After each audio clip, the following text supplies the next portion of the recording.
नमस्कार, सत श्री अकाल, राम राम साहब, खमागणी, वणक्कम, प्रणाम। आप सभी का ऑल्ट न्यूज मीडिया में फिर से स्वागत है। इस वक्त जो एक सबसे बड़ा फाइनेंशियल टॉक चल रहा है, that is about crypto and the gold prices that have been going up. मैंने और शमिक जी ने एक पहले शो किया था when we spoke about gold backed currency, right, and resource asset based and gold based currencies के आने के बाद आज उसी का थोड़ा सा इलैबोरेशन है and some very important add ons जो अभी करंटली हुए हैं। Shamik ji, are very warm welcome on the show. सभी दर्शकों को और आपको। तो देखिए, ऐसा है कि ये जो अभी भू राजनीतिक स्थिति है और उसका जो करोलरी है यानी भू अर्थव्यवस्था, उसमें दो कैंप्स में बट गए हैं। Camp number 1 United states of America और उसके सामंत राज्य यानी कि उसके vassal states, European union, Japan, Korea वगैरह और अरब देश, और दूसरी तरफ है ब्रिक्स ब्रिक्स कंट्रीज और ब्रिक्स के साथ जो अलाइड हो गए हैं। ठीक है, ये दो कैंप्स में बंट चुका है अर्थव्यवस्था के हिसाब से, राजनीतिक हिसाब से नहीं पर अर्थव्यवस्था के हिसाब से। यूएस क्या चाहता है? यूएस चाहता है कि उसका जो डॉलर है वो डॉलर के हिसाब से वो और उसके सामंत राज्यों का बहुत ज्यादा डेट बढ़ गया है, तो उसको रिप्लेस करके क्रिप्टो करेंसी लाया जाए। इधर ब्रिक्स क्या चाहती है? ब्रिक्स के नेशंस अभी they have been accumulating gold. वो लोग स्वर्ण का उसको इकट्ठा कर रहे हैं क्योंकि वो गोल्ड बैक्ड करेंसी की ओर ले जाना चाहते हैं। अगर हम देखें, ये दो कंप्लीटली डिफरेंट पाथ्स हैं और वो कहीं पे क्लैश की तरफ जा रहा है। क्यों कंप्लीटली डिफरेंट है? देखिए, क्रिप्टो हो चाहे गोल्ड, उसका वैल्यू क्यों है? मैं गोल्ड से स्टार्ट करके क्रिप्टो पे आता हूं। अभी पूरे विश्व में जो रिजर्व, मतलब जो अभी तक उसका खनन नहीं किया गया, माइनिंग नहीं किया गया, उसके साथ जो एक्चुअल सर्कुलेशन में गोल्ड है पूरा मिलाया जाए तो रफली 260,000 से लेके, मतलब 2,60,000 से लेके 3 लाख टन, इतना ही है। ठीक है, उसमें से 2,10,000 टन गोल्ड एक्चुअल सर्कुलेशन में है जो माइंड है।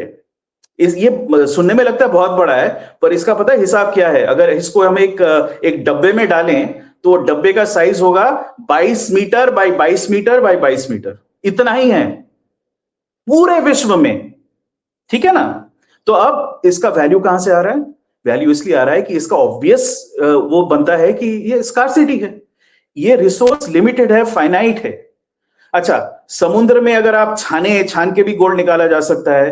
पृथ्वी के सतह के नीचे अगर जाए मेंटल तक, वहां भी गोल्ड मिलेगा, लेकिन वो इकोनॉमिकली वायबल नहीं है, आप उसको नहीं निकाल सकते उस तरीके से। ठीक है, तो अभी इतना जो कम गोल्ड है और इसका डिमांड इतना ज्यादा है, इसीलिए इसका प्राइस है, इसीलिए इसकी वैल्यू है। ठीक है ना? इसका मतलब क्या हुआ? गोल्ड का value is related to scarcity, कमी के वजह से मूल्य। ठीक है, तो ये हमने एस्टैब्लिश कर लिया। अब देखें क्रिप्टो की तरफ। क्रिप्टो भी माइन किया जाता है, उसका भी खनन होता है, पर वो डेटा माइनिंग से होता है। ठीक है, अब जितना भी, मान लीजिए अगर हम एक क्रिप्टो ले लें जो सबसे पॉपुलर है, bitcoin. Total bitcoins in circulation is 21 point something billion, sorry, total available minable quantity of bitcoin is 21.8 billion dollars, जिसमें से 19 बिलियन माइन कर लिया गया है। स्कार्सिटी, डिमांड ज्यादा है, अवेलेबिलिटी कम है, तो उसका वैल्यू अभी tens of thousands of dollars में नापा जा रहा है। जब ये शुरू हुआ था तो 1:1 ही था रेशियो, पर अब वो नहीं है। दूसरा, ट्रंप सरकार ने आके एक बहुत बड़ा चेंज कर लिया, अंतर कर लिया। उन्होंने कहा है कि ये जो क्रिप्टो करेंसीज हैं, चाहे वो यूएस सरकार के इंस्टीट्यूशंस द्वारा इशूड हो या ये बिटकॉइन वगैरह हो, उसकी मान्यता नॉर्मल एसेट जैसा होगा। इससे पहले कभी नहीं था। इसका मतलब क्या है? बैंक्स इसको एक एसेट की तरह होल्ड कर सकते हैं, इसके अगेंस्ट लोन्स दे सकते हैं। वो बोलेंगे भाई हमारे पास इतना एसेट है तो इसके अगेंस्ट हम पैसा इशू कर रहे हैं। ठीक है, so you can use crypto currency to issue money. Alright, ये एक चेंज आ गया है। अब ये क्यों है, इसको भी देखना चाहिए।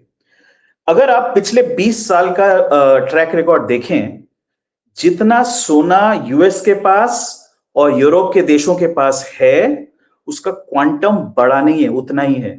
यूएस के पास 8,800 टन सोना था, अब भी उतना ही है, थोड़ा बहुत कम हुआ है। इनफैक्ट यूरोप के पास भी अबाउट 3,500 और टन था, उतना ही है, चेंज नहीं हुआ। हमारे हाँ पास तो जी, गोल्ड डिस्कवर हो रहा है। आई शुड बी हाँ हैप्पी, हमारे गोल्ड हाँ, रिजर्व्स अगर आप, छत्तीसगढ़, बिल्कुल, एमपी। अगर आप China, People's Republic of China, Russian Federation और भारतीय गणराज्य, इन तीनों को देखें ना, भारतीय गणराज्य का सोना 400 टन से लेके आज 880 टन हो गया है गवर्नमेंट रिजर्व। ओके, चाइना का जो रिजर्व है declared is 2000 but reality is closer to 5000 ton. जो पहले सोवियत यूनियन था, आज के डेट में रशिया बन गया है, उसका भी टोटल सोने का amount is I think around 600 और 700 and they have in reality increased to probably 1500 ton. ठीक है, अब उसमें ये भी हमें ध्यान रखना चाहिए कि जहां भी सोना माइनिंग हो रहा है ना, उसका सारा फ्लो ईस्ट की तरफ जा रहा है। ईस्ट का मतलब रशिया, इंडिया, चाइना, राइट? चाहे वो अफ्रीका में माइंड हो, साउथ अमेरिका में माइंड हो, कहीं भी माइंड हो, जा यहीं पे रहा है। ठीक है, इसमें एक मैं आपको एक उदाहरण भी दे देता हूं, जो आपने हम पहले डिस्कस कर रहे थे। जेपी मॉर्गन चेस दुनिया का सबसे बड़ा बैंक है। ठीक है, उसका इनफैक्ट ट्रेडिंग के हिसाब से देखें तो it's the biggest trading bank as well. उसने अपना पूरा जो प्रेशियस मेटल्स का डेस्क था, ट्रेडिंग डेस्क था, उसको यूएस में कॉमेक्स बोल के एक एक्सचेंज है, वहां से शिफ्ट करके सिंगापुर में डाल दिया। सोने का पूरा, उसको बुलियन डेस्क ही बोलते थे पहले, आजकल दूसरे मेटल्स भी ट्रेडेड होते हैं। तो वो गोल्ड डेस्क जो है अब सिंगापुर में है। क्यों, क्या जरूरत थी? सिंगापुर कोई चीप देश नहीं है। Singapore is a first world country, it's a very expensive place, property prices are the same as that in the US, the salaries of people are also the same as that in the US. Okay, दुनिया का second richest country उसको माना जाता है। क्यों किया? अब आप देखिए दुनिया में सबसे ज्यादा सोना खरीद कौन रहा है? अगर आप प्राइवेट खरीदारी और सरकारी खरीदारी दोनों को मिलाएं तो चाइना एंड इंडिया, यही रिजल्ट बार बार आता है। अब चाइना एक तरफ और इंडिया एक तरफ, इसके पास कौन सा ऐसा ट्रेडिंग सेंटर है, वैश्विक फाइनेंशियल ट्रेडिंग सेंटर, जो दोनों से इक्विडिस्टेंट है और दोनों मार्केट्स को सेटिस्फाई कर सकता है? Singapore is a high credibility first world trading centre, it's a major stock exchange, it's a major commodity trading exchange. तो वहां पे इसलिए जेपी मॉर्गन ने शिफ्ट किया, क्योंकि उसको भी दिख रहा है कि ये जो स्वर्णिम ट्रेड है ना, इसका पूरा जो लोकस है वो एशिया पे शिफ्ट कर गया है, और इंडिया और चाइना ही इसको डिक्टेट करेंगे गोइंग फॉरवर्ड। ठीक है, इसलिए उसको चेंज किया गया। अब आते हैं क्रिप्टो बनाम गोल्ड। हो क्या रहा है, यूएस चाहती है कि उनके पास सोना तो लिमिटेड है क्वांटिटी, वो चाहती है कि भाई ऐसा है कि क्रिप्टो को आप महत्व दें, और हमारा जो डॉलर है उसकी वैल्यू तो गिरेगी आगे चल के, क्योंकि इतना डेट उन्होंने चढ़ा रखा है। ठीक है ना, उनका जो सरकारी बजट है उसका 8.5 है और उधर 38, सो उसका 4.5 गुना है उनका टोटल एक्सटर्नल बोरोइंग। ब्रिटेन में वही चीज 4.5 गुना है, फ्रांस में 5 गुना है। मतलब आप इतना सारा डेट लेके बैठे हो, लेकिन पे बैक करने का आप पे बैक करने की स्थिति में नहीं हो। France is going to apply for an IMF rescue, in fact it's like a crisis. तो ये लोग चाहेंगे कि भाई क्रिप्टो में शिफ्ट कर जाएं, वहां भी एक स्कार्सिटी वैल्यू बेस्ड मूल्य है, और ये गोल्ड में भी एक स्कार्सिटी वैल्यू बेस्ड मूल्य है। अब देखना ये है, इंटरेस्टिंग चीज ये है कि विश्व किस तरफ झुकता है, सोने की तरफ झुकता है या ट्रम्प के बताए हुए क्रिप्टो की तरफ झुकता है। तो इसमें मेरा आंकलन यह है कि अगर मैं टोटल वैल्यू भी देखूं ना, चाहे आप कितना भी बढ़ा लें क्रिप्टो का प्राइस, जो रियल वैल्यू अभी तक ordinary man and woman on the street जिसको वो देती है, मतलब मूल्य देती है, वो सोना ही है। तो सोने का वर्चस्व आएगा, and crypto doesn't have to be just crypto. अभी क्रिप्टो का वैल्यू कैसे वो निर्धारित करते हैं, एक तो वही बोल दिया मैंने, स्कार्सिटी वैल्यू, स्पेकुलेशन वगैरह। दूसरा उसका बेसिक वैल्यू बनता है एफर्ट, मतलब उसको भी माइन करके, डेटा माइन करके बनाया जाता है। Effort plus electricity usage plus storage, ये तीन चीजों का ऑब्वियसली देयर इज एक्सपेंडिचर, तो उसका एक वैल्यू बना के बेस प्राइस तैयार किया जाता है। Now then rest is all speculative pricing, and to some extent it will be fiat based going forward. अगर क्रिप्टो को बेसिस मान लिया करेंसी का, तो वही सरकार ही बोल रही है कि भैया इसका ये वैल्यू है, ले लो, और तो कुछ नहीं है उसको बैक करने के लिए। लेकिन गोल्ड जो है, गोल्ड का एक रियल फिजिकल वैल्यू है, जिसको मतलब सदियों से हमारे मतलब डीएनए में घुसा हुआ है, और ये पूरे दुनिया में है, पूरे विश्व में है। उसका वैल्यू रहेगा और वो बढ़ेगा। अब अगर आप एक स्थिति समझिए, मैं अब दो फोरकास्ट करूंगा। स्थिति नंबर 1, अगर चाइना और India and to some extent Russia, ये तीन मिलके जो सोने का पूरा डिमांड है उसको सोक कर लें, मैंने बताया था 22 क्यूबिक मीटर ही टोटल गोल्ड है दुनिया में, और है ही नहीं। और नया बनने वाला नहीं है। तो अगर हम इसको खींच ले तो वैल्यू कहां शिफ्ट होगी? हाँ, सॉरी, आपने तो एक ही बार में नाप दिया पूरे सोने को। हाँ, तो वैल्यू शिफ्ट होगा इसी तरफ। चाइना में आज 5,000 टन सोना सरकार के पास है, पब्लिक के पास 30,000 टन है, 35,000 टन हो गया। भारतवर्ष में मैंने कुछ दिन पहले ही पॉडकास्ट में बताया था, ऑलमोस्ट 36,800 टन प्राइवेटली है, पब्लिक के पास है, और 880 टन सरकार के पास है। मतलब अभी पूरे दुनिया में जितना सोना है, सबसे ज्यादा सोना इंडिया में है। ओके, 38,000 टन हमारे पास सरकार और पब्लिक के पास पड़ा हुआ है, और चाइना की तिजोरी में 35,000 टन है। इसका मतलब क्या हुआ? दोनों को जोड़िए, 71,000 72,000 टन तो सीधा इन दो देश के पास आ गया। दुनिया का टोटल कितना है सोना? 2,10,000 टन। मतलब 33% डिमांड तो गया। तो 33% of the value will also shift here. Now let me share one more piece of information with you. the US government, and this is based on कुछ वो थिंक टैंक में लिखते हैं ना ये लोग, अपना पोजीशन पेपर बनाते हैं, ठीक है? हेज फंड्स हैं, म्यूचुअल फंड्स है, वगैरह वगैरह, वो अपने पोजीशन पेपर्स बनाते रहते हैं।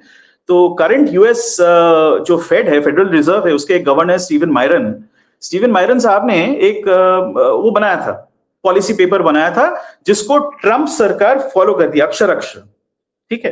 ये जो टैरिफ का सारा चला हुआ है ना, वो भी वो स्टीवन मेरान के पेपर से ही निकल के आया है। हाँ, उसमें शायद ट्रंप साहब के समझने में कुछ तकलीफ है, वो अलग बात है, उसमें नहीं जाऊंगा, लेकिन वहीं से निकला है।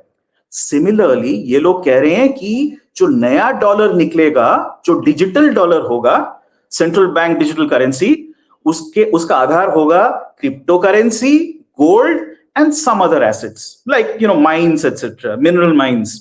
ये होगा उसका आधार, ठीक है ना? तो इसका मतलब वहां भी सोने का वैल्यू बढ़े तो उनके लिए अच्छा है। अगर आपको शिफ्ट करना है from a paper dollar, fiat dollar to a crypto dollar, तो उसका जो अंडरलाइंग है, मतलब सोना भी एक अंडरलाइंग हो गया, उसका वैल्यू बढ़े तो उनके लिए अच्छा है।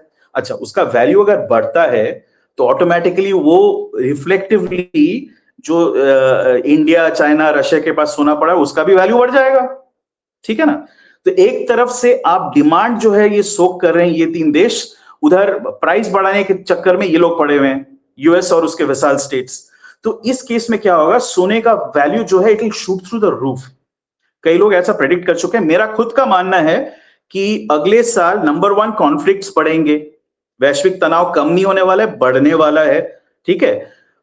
दूसरा, ये जो खींचातानी चल रहा है between BRICS and the US, shift to crypto and shift to gold, इसके कारण गोल्ड का वैल्यू बढ़ेगा, कम नहीं होगा, बढ़ेगा, और ड्रामेटिकली बढ़ेगा। ये मतलब दोनों तरफ से, मतलब उनकी आइडियोलॉजीज अलग हैं, लेकिन निष्कर्ष वही है। It is all driving the gold price higher.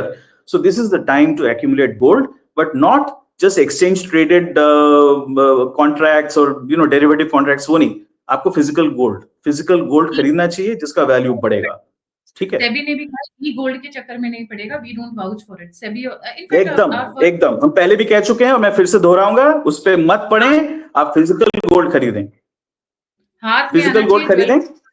जो करना है करिए, बट फिजिकली। अच्छा, मैं हाँ बिल्कुल, एक सेकंड, मैं वो वाला पॉइंट खत्म कर दूं कि पहला मैंने कहा 2 फोरकास्ट करने वाला हूं।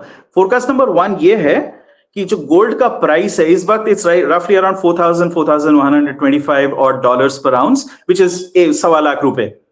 ये बढ़ के, in my opinion, it will shoot well past 10 to 12,000 in the next 2 years, and in the next 5 years it should touch $30,000, $28,000 to $30,000. It will be a complete rewrite of the global economic system. So we're going to go back to a situation जहां पे gold back currencies थी। तो US crypto currency partially gold backed होगा, हमारा जो Russia, India, China जो कोशिश कर रही है वो फुली बैक्ड होगा, और वो गोल्ड के प्राइस के बेसिस पे ही होगा। Therefore gold's value will automatically increase in this world, in this new world that we are talking. तो फोरकास्ट नंबर 1 ये है। मैंने प्राइस बोला है कि ये जो अभी $4,000 के आसपास है, ये बढ़ के $10,000-12,000 हो जाएगा 2 साल के अंदर, और 5 साल के अंदर आप देखेंगे वही चीज फिर बढ़ के और आगे निकलेगा, और $25,000 से $30,000 का रेंज कहीं नहीं जाता है। It's highly likely to happen because we are looking at a very unique situation world wide. ये पहले ये स्थिति नहीं थी ना। क्या करते थे सरकार कि जब भी प्रॉब्लम हुआ, जैसे वो 2008 में प्रॉब्लम हुआ था ना, बैंकिंग सिस्टम कोलैप्स हो रहा था, तो लोगों ने धड़ल्ले से अपना वो इशू कर दिया, करेंसी बढ़ा ली, नोट छाप लिया और इशू कर दिया, ठीक है, मार्केट में डाल दिया, मॉनेटरी सप्लाई बढ़ा लिया। अब वो स्थिति नहीं है, वो कैपेसिटी खत्म हो गई है। ना यूएस फेडरल रिजर्व, ना भारतवर्ष में रिजर्व बैंक, ना चाइनीज सेंट्रल बैंक, कोई भी ऐसे दमादम करेंसी नहीं छाप सकता है। तो अगर हमें मॉनेटरी जो टोटल सिस्टम है उसको बढ़ाना है टू सस्टेन ग्रोथ, तो हमें डेफिनेटली उसका एक अंडरलाइंग एसेट क्रिएट करके उस हिसाब से बढ़ाना पड़ेगा। तो वो गोल्ड आ गया, ठीक है, ये पॉइंट नंबर 1 है। दूसरा फोरकास्ट ये है, which is seems slightly unrelated but it's going to be affected. See, gold का वैल्यू जब बढ़ता है ना, तो क्या होता है कि टिपिकली लैंड का वैल्यू भी बढ़ता है, और स्टॉक्स का, कैपिटल मार्केट में जो स्टॉक्स है ना, शेयर्स वगैरह, उसका वैल्यू थोड़ा कम होता है उस हिसाब से, बिकॉज आप पैसा डाइवर्ट करके उस तरफ डाल रहे हो। फ्लाइट टू सेफ्टी बोलते हैं पहले, पर इस वक्त वो फ्लाइट टू सेफ्टी ही नहीं है, that is the way the world is moving in terms of कहां पे मूल्य जा रहा है, मूल्य का शिफ्ट हो रहा है। ओके, तो जो रियल एस्टेट है, especially the frothy real estate markets we see in China, India, and some of the other large economies, there will be a slide, there'll be a dramatic slide. Okay, land का value कम नहीं होगा, because land again is a scarce resource ना, finite amount of land. Although China में क्या है कि उनका पॉपुलेशन जो वो बताते हैं उसका शायद आधा है या 60% है, सो ये नहीं कि बहुत सारे लोग और ह्यूमैनिटी एक्सपैंड कर रहा है, वो बात खत्म हो गया। Demographically humanity is on a decline. By 2080 instead of the 8.5 billion we are now, we will be back at 6 billion. ठीक है, मतलब एक चौथाई ह्यूमैनिटी कम हो जाएगा, ठीक है। लेकिन क्या है कि लैंड का वैल्यू वैसे कम नहीं होने वाला है, because land usage patterns are also changing. तो लैंड का वैल्यू जो है वो मेंटेन होगा, लेकिन रियल एस्टेट, उस पे जो घर वगैरह बनते हैं, ऑफिसेज वगैरह बनते हैं, उनका वैल्यू गिरेगा, because people will need to take money out. Agricultural land या नॉर्मल प्लेन लैंड की वैल्यू कम नहीं होगी, पर जो नहीं बिल्डिंग्स होगी, बन रही है, हाँ एग्जैक्टली, उनका rate down, exactly you will see that ये जो लैंड, मतलब लैंड का वैल्यू कम नहीं होगा, एग्रीकल्चर लैंड का तो डेफिनेटली नहीं होगा, लेकिन जो उस पे कंस्ट्रक्टेड प्रॉपर्टीज हैं उसका वैल्यू क्रैश करेगा। चाइना में ऑलरेडी हो रहा है, चाइना में 3 बड़े कंपनीज फेल हो गए हैं, and those 3 companies are almost 12% of the total Chinese real estate market. लोगों को शायद ये सब पता नहीं है, but we are talking that totality of those 3 companies is larger than the GDP of India. उस लेवल तक वो चला गया, ठीक है। So that market is crashing. This is a secular trend, मतलब ये किसी एक देश के वजह से नहीं है, ये ट्रेंड है जो डेवलप होएगा। लोग वहां से पैसा खींचेंगे और सोने में डालेंगे, करना ही पड़ेगा ये, दूसरे एसेट्स में से खींचेंगे और फिर सोने में डालेंगे। अभी देखिए, काफी इकोनॉमिस्ट ने और काफी मार्केट एनालिस्ट ने ये पॉइंट आउट किया है कि एआई, आर्टिफिशियल इंटेलिजेंस, इसके बेसिस पे जो सारा जो टेक्नोलॉजी स्टॉक्स का खेला चल रहा है, it's a bit of a gas. वो क्या है कि आप हाँ, अभी नवीडिया का कुछ आया है, वो क्रैश हो हाँ, so a lot of people are saying that this is a Ponzi scheme, जहाँ पे Nvidia, Nvidia, whatever you wish to call it, they invest in Microsoft invests in say ChatGPT again invests in Nvidia. तो ये इनके बीच में खेला चला के ये स्टॉक प्राइस को ऊपर बूस्ट किया जा रहा है। पैसा चीप है, अभी भी पैसा वेस्ट में काफी चीप है, वो अभी भी आपको 3.5-4% में मिल जाएगा पैसा, तो वहां से उठा के इसमें डालो and the stock prices will rise 15%, तो net gain is terrific that way. तो ये जो पॉन्जी स्कीम है ना, ये भी क्रैश करेगा, बिकॉज इसमें रियल वैल्यू नहीं है, ये नोशनल वैल्यू है। लोगों को ये समझना पड़ेगा, एक शेयर का जो प्राइस है ना वो नोशनल है, वो मार्केट प्राइस के हिसाब से और इशूड स्टॉक के हिसाब से आप बोलते हो कि अच्छा इतना वैल्यू है। पर अगर मैं ना मानूं, बोलूं कि भाई दिखाओ ना अर्निंग्स कितना है, आपका ग्रोथ कितना है, उसके बेसिस पे कैलकुलेट करने जाओ तो वैल्यू बनता नहीं है। वो अगेन वही है कि ये इसमें इन्वेस्ट कर रहा है, बी सी में इन्वेस्ट कर रहा है, सी फिर ए में इन्वेस्ट कर रहा है, इस टाइप का एक जो खेला है ये, इसके कारण वो चीज जो है वो क्रैश कर जाएगा, वो स्लाइड करेगा गोइंग फॉरवर्ड। वंस, मैं ये नहीं कह रहा हूं कि आर्टिफिशियल इंटेलिजेंस खत्म होगा, वो ठीक है, that is something else, that's a technology trend. पर ये जो स्टॉक प्राइसिंग है ना, ये पागलपने का जो दौर चल रहा है, जैसे इंटरनेट स्टॉक्स में 2000 और 2001 में हुआ था, that is going to slide. वो पैसा भी लोग खींच के वापस ये रियल एसेट्स में लगाएंगे, प्रेशियस मेटल्स में लगाएंगे, रेयर अर्थ में लगेगा, because that's real needs of people, agriculture में लगेगा, because food needs are expanding.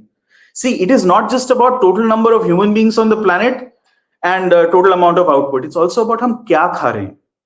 अगर आपका खाने का क्वालिटी बढ़ेगा तो आप महंगी क्रॉप्स उगाओगे, उसके लिए लैंड चाहिए। महंगा जितना, वो महंगा इसलिए होता है बिकॉज बड़े से लैंड में छोटा अमाउंट ऑफ क्रॉप मिलता है, ठीक है ना, तो उसका क्रॉप प्राइस भी बढ़ेगा। So these are the things money will flow into, this is the future. तो दूसरा फोरकास्ट मेरा यही है कि रियल एस्टेट थोड़ा खड्डे में जाने वाला है। Alright, the crash might be anywhere from 25 to 40% across the world, secular trend. And gold जो है वो डेफिनेटली बहुत एक एस्ट्रोनॉमिकल राइज होने वाला है, okay, because of the reasons I outline. ये जो वैश्विक क्लैश चल रहा है between BRICS with its huge demand for gold, and US also, US and its vassal states also having a certain amount of demand for gold, क्योंकि उनको अपना वो क्रिप्टो वाला नया करेंसी लाना है जो पार्शियली गोल्ड बैक्ड होगा, ठीक है। तो ये चीज मैं समझाना चाह रहा था। यहाँ पे एक चीज और है, आपने जो गोल्ड, भारत के अंदर की जो गोल्ड की बात की, वो आपने बहुत ही कंजर्वेटिव फिगर दी है। बीइंग ए इंडियन मैं थोड़ा वुमन, कंजर्वेटिव हूं तो वो फिगर कंजर्वेटिव ही होगा। no, that's okay, but that's very conservative figure because अगर मैं कहूँ, जो मैं कई स्टैटिस्टिक्स पढ़ती रही हूँ, वैरायटी, नॉट जस्ट वन। सो भारत में 30,000 टन गोल्ड है आज की डेट में, 30,000 नहीं, टन। मैंने तो ज्यादा बोला, मैंने बोला 36,800 टन प्राइवेटली हेल्ड है। This is only with house holds. मैंने इसमें मंदिर का गोल्ड भी पकड़ा नहीं है, नहीं, वो अलग है। मैं अच्छा, मैं मैं शायद ज्यादा आई बोल थिंक। रहा हूँ, 36,000 बोल रहा हूँ, 30 नहीं। 36,800 टन प्राइवेट होल्डिंग है जो हमारे मतलब हाउस होल्ड्स के पास है। उसके ऊपर आपका मंदिर का सोना भी आता है जो कई हजार टन है। हाँ, तो उसका मैं कोई वही करेक्ट आकलन नहीं हुआ है अभी तक। मैं फैमिली गोल्ड की बात कर रही थी, नॉट टेम्पल हाँ, गोल्ड। ओवरऑल या गोल्ड जो मैं समझ में आ रहा है, that's somewhere about nothing less than 40 to 45,000, मुझे ऐसा लगता पॉसिबल, है। पॉसिबल। जो क्योंकि घर, ये एस्टिमेट्स है ना, वो क्या है कि काफी सोना इंडिया में ना वो इनफॉर्मली ट्रेडेड होता है, तो उसका। लोग अंदर रखते हैं, जैसे वो तब बाहर आते हैं हाँ हाँ हाँ हाँ जब हाँ, में बंटवारा हो रहा है, या मदर इन लॉ ने अपनी डॉटर इन लॉ और अपनी बेटियों को दिया। और बहुत ज्यादा गोल्ड लोग इसलिए भी नहीं दिखाते क्योंकि उसके ऊपर टैक्स देना पड़ता है। Correct correct. Tax, so lot of gold is there, it's just that people, I mean, I know families जो पुराना सिस्टम अभी भी फॉलो करते हैं। आप अभी भी यूपी बिहार में जो अच्छी wealthy families, they don't go to the bank to keep their gold, वो घर में एक जगह ढूंढ के अब अभी जी भी दवाई देते हैं। सो दैट जी, system still follows in the royal rich families still, जो इट जमींदार हैपेंस है। Down south as well. South India Yeah, में भी अगर आप जाएं, all the big mm, household have a lot of gold at home. yeah, they put not it in all of banks. It's in the banks, या Banks में भी बहुत schemes है. Probably we'll do a show on that where you don't have to pay money for the lockers and your gold is secured. कि आपने जितना gold दिया, आपको locker का पैसा भी नहीं देना, उसके ऊपर in fact आप gold loan भी ले सकते हैं. I was going through some videos, ji but let me do a proper analysis on that with Shamik ji and then come back with a detailed version. क्योंकि I think that's going to be very helpful to lot of viewers जो जिनको डर लगा रहता है भाई gold रख रहे हैं, तो bank is the safest way, in at least in the urban areas and the cities. तो उसमें हम एक अलग से शो करेंगे। शमित जी अच्छा, बताइए। उसमें ना, उसमें मैं एक एक ही चीज कह के मतलब इसको अंत करते हैं। उसका मैंने विश्लेषण अभी किया नहीं, वो माइक्रो मार्केट है, वो एक बहुत ही इंपॉर्टेंट चीज है। लोग क्या करते हैं, मैक्रो को एनालाइज कर लेते हैं, जैसा अभी हमने किया। मैक्रो मतलब क्या चल रहा है दुनिया में, वो हमने एनालाइज किया। इसका भी विश्लेषण जरूरी है, आवश्यक है कि जो सोना मतलब ये जो ट्रेडिंग होता है ना, एक peer to peer basis, individually, या हम पकड़ के रखते हैं, या for security and other purposes, उसकी स्थिति क्या है, उसका वैल्यू क्या है, एटसेट्रा, इसको भी पकड़ना चाहिए। और बैंक्स उसको कैसे मोबिलाइज कर सकती हैं, अभी क्या स्कीम्स हैं जो आप कह रही थी, ये एक बहुत ही इंपॉर्टेंट चीज है। और आई थिंक भारतीय इकोनॉमी, मैं हमेशा कहता हूं as a person who also both invest and runs businesses, I can also say कि a lot of the mobilization of money is still done in this way. It is not done through micro loans or through SME loans, etc., etc. Because uske kai matlab there are a lot of regulatory issues and there are a lot of hurdles, there's a lot of paperwork. But ये जो है, सोना लेके जाओ, आपको कहीं से भी लोन मिल जाएगा, ये तो फैक्ट है ना। तो हाँ, अगर अभी आप भी ट्रस्टवर्दी जगह जाओगे। बिहार में अभी भी, मैं बहुत इंटीरियर एरियाज की अगर बात करूं, यूपी बिहार की भी अच्छा, बात ए करूं वहाँ। सॉरी, मेरे दिमाग में जी। अभी अभी एक पॉइंट आया जो मैं कह के समाप्त करूंगा अपनी बात। वो ये है कि मान लीजिए बैंक के पास आप सोना रखते हो, ठीक है, या पैसा रखते हो, दोनों ही डिपॉजिट्स है ना। और फिर बैंक जो लोन देती है उसके अगेंस्ट देती है। सो अगर सोना भी रखते हो वो भी डिपॉजिट है, गोल्ड डिपॉजिट, उसके against banks can issue money, so that's also potential for money creation, ये भी समझना पड़ेगा. So it makes eminent sense for banks to take gold, not charge for the locker fees and use it as a deposit. It's not giving the gold away to anybody, but उसके against वो कह सकती है कि भाई हमारे पास इतना liability है, उसके अगेंस्ट हम ये एसेट खड़ा कर रहे हैं. एसेट मतलब हम लोन दे रहे हैं, तो ये हो सकता है. ठीक है ना, तो एक ये पॉइंट भी है. जी, thank you so much. Gold की वैल्यू इतनी है, तो इसी नोट पे एंड करूँगी कि जब हमारे यहाँ दाह संस्कार होता है, जब लास्ट राइट्स भी किए जाते हैं, चाहे वो पुरुष हो या महिला हो, उनके मुँह में, मतलब एटलीस्ट जिस पार्ट से मैं आती हूँ अयोध्या वाली साइड पे, उनके मुँह में जी, छोटा-सा हिस्सा डाला एक, जाता है. हाँ, आपने एक दाना डालते हैं. एक दाना डालते हैं. So that's the way it is considered the purest form of metal. Gold की वैल्यू है and it is not going anywhere. It's one of the most precious metals. Crypto हवा में है, हवा में था, हवा में रहेगा. Anything that you can't hold, touch, it is not visible, it is not tangent, it नहीं, is not there. आप एक सिंपल बात सोचिए ना, अगर वो हवा में नहीं होता तो क्या जरूरत है गोल्ड के साथ लिंक करने की? अगर वो वाकई में इतना वैल्यूएबल है तो अपने आप में वो पूर्ण है, और कुछ जरूरत ही नहीं है. ना आपको गोल्ड की जरूरत है, ना रियल एस्टेट की जरूरत, ना किसी और चीज की जरूरत है. क्यों कर रहे हैं फिर यूएस वाले? इसलिए कर रहे हैं ना, उनको भी पता है Right. कि वैल्यू तो भैया इसी में है. और ठीक है. ये कंपनी नोट पे यही कहूंगी कि भारत का सोना ले जाकर ही तो 5 कंट्रीज को एस्टैब्लिश किया गया था, जिनको हम कहते हैं फाइव फाइव्स, राइट? हाँ, वही वापस सोना आ रहा है भारत में. ठीक है, जनरेशंस की जनरेशंस चली गई, बट सोना वही वापस लौट के आ रहा है. बट हाँ, मुझे बड़ा दर्द हो रहा है कि यूके और यूएस में हमारा गोल्ड क्यों है, वो वापस आना चाहिए जल्दी, क्योंकि इन वापस विधर्मियों का आना कोई चालू हो गया है. यूके वो से भी तो हम है. ला ही रहे हैं ना, 80 टन यूके ले से आए हैं, बाकी भी आ जाएगा. नहीं रखना है वहां पे, क्या करेंगे रख के? नहीं, because they can not be trusted. These are not no, reliable और no, you trustable can't, people. You can't, you can't. जी. Thank you so much, Shamik ji, for such a lovely and a very lucid elaboration. जाने से या, पहले सभी viewers से please like, subscribe और share करना ना भूलें. अगर आप मेरी सहायता और मदद करना चाहते हैं, तो दिए हुए नंबर पर आप मुझे कंट्रीब्यूट कर सकते हैं. और अगर आप मुझसे जुड़ना चाहते हैं, इन्फॉर्मेशन शेयर करना चाहते हैं, तो सभी के सभी लिंक्स डिस्क्रिप्शन बॉक्स में. इसी के साथ जय हिंद, जय श्री राम, हर हर महादेव. जय हिंद, ओम नमः शिवाय. नमस्कार.